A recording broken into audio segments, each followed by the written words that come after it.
Has somebody asked you to bring a dip to a party, say the Super Bowl? Or do you just want something really delicious to eat?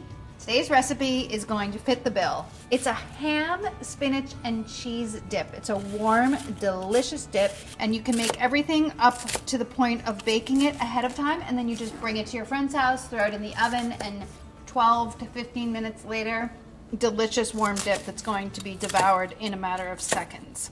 So what you want to do to start off with is very finely mince a half of an onion. You don't need very much. Save the rest of your onion for something else. I like to put them into a glass jar and put them in my fridge. That way they don't infuse whatever it is that you're storing them in with their oniony flavor.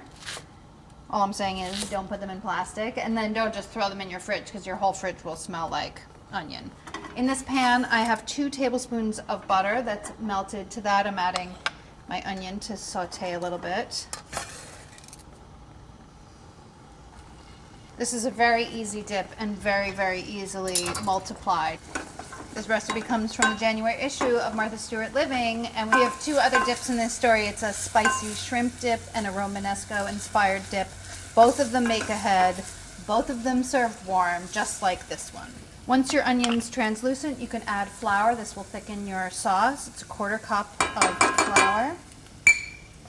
So that was a lot of flour that I just added to my butter. It's a high ratio of flour to butter, so you can see that it's sort of lumping up. It's not making a smooth roux. That's okay. I'm gonna whisk in my milk. This is 1½ cups of milk.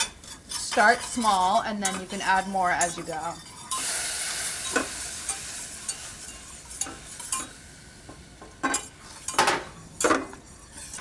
Once you've whisked in all of your milk, you can bring this to a boil. You need to have your mixture at a boil or at least a very vigorous simmer in order for the flour to fully activate and thicken the mixture. So you want to do that. I wouldn't recommend turning up your heat until everything is fully combined though. And then I would continue whisking it, or at least stirring occasionally as it's coming to a boil, because milk has a tendency to stick and burn a little bit on the bottom of the pot, especially when there's flour in it. It's starting to bubble around the edges. It's already very, very thick. Plopping in the center. That's the equivalent of what you're going to get with the boiling in this, because it's very thick. So it's not going to boil the way you would see like water boiling, for instance. Remove it from the heat. Stir in a 1/4 teaspoon of paprika, 3/4 cup of grated manchego cheese. Yum.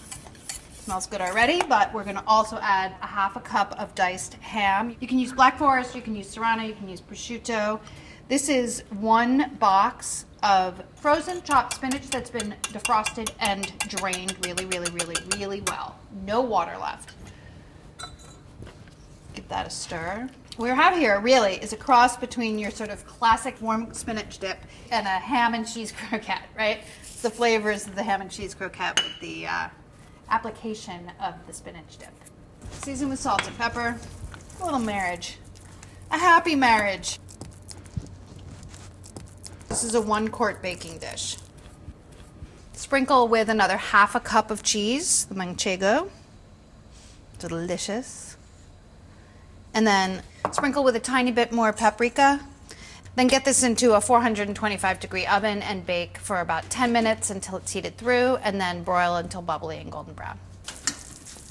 You're supposed to let it set for 10 minutes. Yet again. I either take my life into my own hands so that you guys can enjoy this with me, or I wait. So you know what I'm gonna do.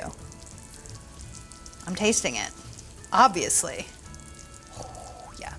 It's supposed to cool off a little bit so that it's not completely steamy, and it thickens just slightly as it sits and cools. But look at that. Look at that.